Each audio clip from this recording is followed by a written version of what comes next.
RoadGlideSully here, checking in from the once independent Lone Star State. Sitting here in the smoke pit. I'm calling it that just because I haven't come up with a better name just yet. And I thought it was time to do a GAW update. So a lot of you have entered my 300 SUB GAW, and it's time to make sure that you are present and accounted for. So I'm going to run through a list of names, folks that I have marked as entered. You will either see your name once or 3 times, depending on whether or not you did a VR or you did a comment. And I thought, what better way while I'm scrolling through that list, making sure that everybody's present and accounted for, than to pontificate on some things that just kind of make you wonder. So I just had a conversation with my daughter a couple of days ago, and we were talking about, like, why are there 7 days in a week? I'm sure the math could have worked out different for, maybe 6 days or 5 days, depending on, I know, it has to do with how the earth rotates, all that good stuff. Those are the types of conversations that we have around the dinner table. And so I thought I'd talk about a couple of other things that kind of make me think and make me wonder. And the first of which is my son. He's getting ready to go off to college, and he's having to do, a lot of pre-tests and things like that. Believe it or not, they still do some of these tests on paper. And one of the requirements for these paper tests is that you bring a number 2 pencil. And I'm still kind of wondering if the number, the number 2 pencil's been around forever. It's been the preferred pencil since I was a kid. And I'm still wondering today. I mean, they're still in use. My son obviously he's 18. He's going off to college. And yet the number 2 pencil is still just the number 2 pencil. Like, why isn't it number 1 yet? It's clearly the most popular for tests, right? Where are all these number 1 pencils, and how come nobody likes them? Like, you don't say bring a number 1 pencil to a test. No, it's because they suck. And so somebody needs to update that list, right? I mean, that's what I'm thinking. So I'm a dog guy. I have a cat, but I like dogs. And I was thinking the other day, as I was driving down the road, if I had a cat, which I do, but let's say I had the cat in my car and I'm driving down the road and I throw that cat out the window. First of all, I think that would be littering. But second of all, I think that would be kitty litter, right? So I was helping my wife cook the other day, which doesn't happen often, but when it does, I'm pretty analytical when it comes to reading directions. And I was reading the directions of a tub of mustard. Seemed pretty straightforward, but I like to make sure I'm doing it right. I was reading those instructions, and they said, like the big warning at the top, it said, warning, if the seal is broken, do not use.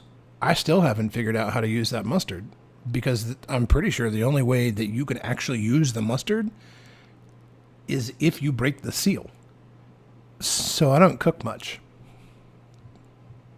So I live in Austin, and if you visited Austin like recently, you would know that there is a lot of construction. And it makes total sense to me. It's like, well, what are they doing? Well, they're building. What are they building? They're building a building. That makes total sense to me, by the way. Right? They're building a building because it's not done yet. It's being built, which makes you think, when that building is done, why is it still called a building? Shouldn't it be called a built? If time heals all wounds, then how come belly buttons never fill in? In court, why do they ask you to swear to tell the whole truth, nothing but the truth? So help you God. Because I'm pretty sure if you're planning on lying, you're probably not going to tell them. If Fred Flintstone knew that the large order of ribs was going to flip over his car, how come he ordered them at the end of every show? If peanut butter cookies are made out of peanut butter, then what are Girl Scout cookies made of?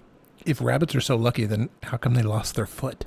So I just started an exercise program, hoping to lose a few pounds. But it dawned on me, if I run backwards, will I actually gain weight? All right, enough of that. So I want to do a real quick run through. Now that you've seen all the names, you know if you're listed.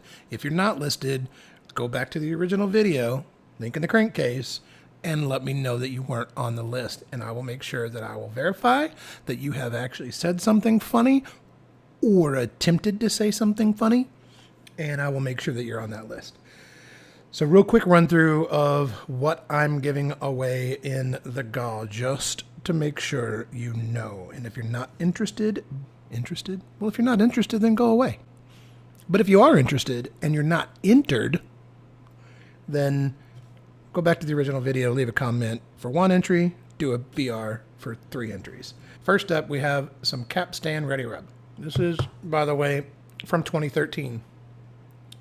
Next up, we have some Escudo. This is from January of 2018, so it's got a year of age on it. Next up, we have some Cornell and Deal small batch. This is the Carolina Red Flake, so highly sought after. And then finally, on the tobacco for the grand prize, this is all grand prize, by the way. For the tobacco on the grand prize, we have Tuscany, which is made by McClellan. And just in case you're wondering, this is from 1998. It is an aromatic. It has not lost a bit of that aromatic flavor.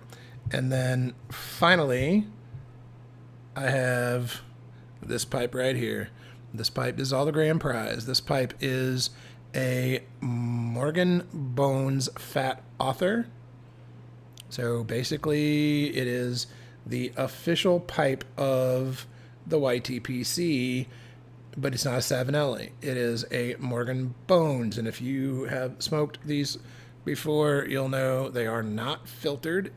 Very tight fit, not filtered, but still a great smoking pipe.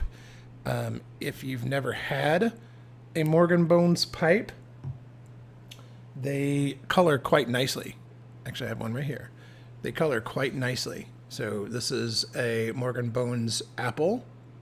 It's a bent apple shape. And you can see that this thing is coloring up quite nicely. That's just from your hands.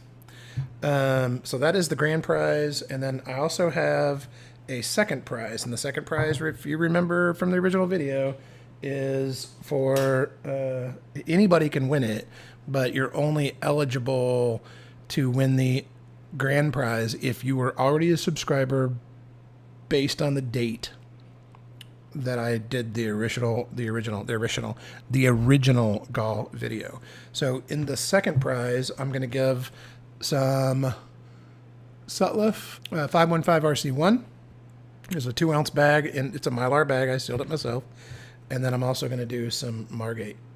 And I'd said earlier in one of the videos that I had yet to smoke Margate. I have since done that. In fact, I just had my first bowl of Margate this morning. And so I opened a tin and I tried it. It's a new tin, and I got to tell you, this stuff is pretty good. It reminds me a lot of Pembroke, but without the cognac on top. So it's a very good English tobacco. So in addition to those 2 tobaccos on the second prize, I'm also going to do 2 ounces of Bayou Morning. That will also be probably in a Mylar bag as well. So that's it. If you didn't see your name, go back to the original video, leave a comment for me, let me know. I'll make sure I'll try to get it corrected. The deadline again is May 18th. That is this Saturday at midnight. No exceptions, folks. If you put your comment in there at 12:01, you're not getting in. I want to be fair to everybody that has responded up to this point. And that is literally all I got. Actually, I got more. You can see I got plenty more back there. All right. Anyway, I'm RoadGlideSully. Keep that rubber side down.